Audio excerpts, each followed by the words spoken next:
Next Guest School District has permitted teachers to carry concealed guns at school since 2007.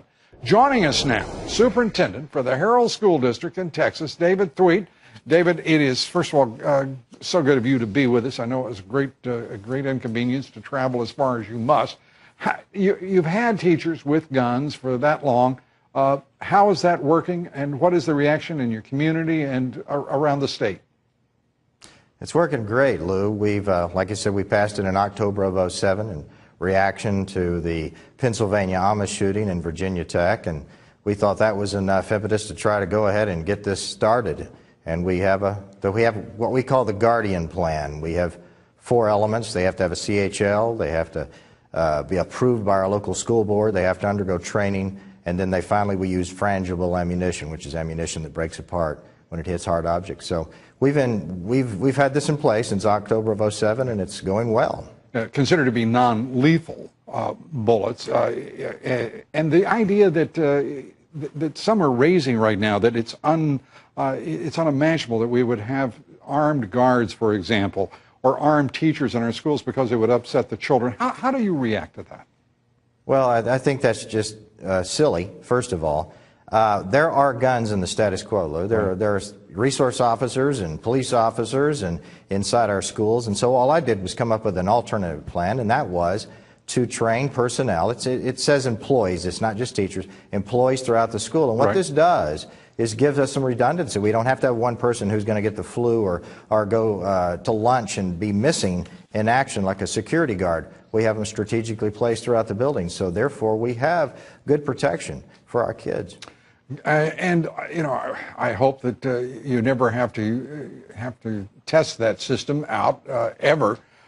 Your level of confidence in it and those who are armed at your schools. Yeah, absolutely. You know,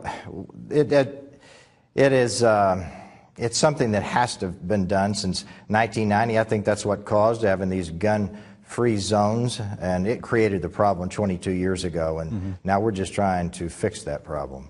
Have you heard from other school districts saying, how did you carry out your program? You talk about resource. Absolutely. I'm sorry, go ahead. Absolutely. Yeah, from all over Texas, all over the United States, lawmakers in other states to try to write legislation. So, yes, I have been in touch with many people over the last 2 weeks. I want to ask you whether you carry a weapon or not. I don't think that's probably, unless you want to say, but the fact is, having teachers and having those there, resource officers, whomever it may be, on that ground, that's got to be a real comfort to parents, isn't it?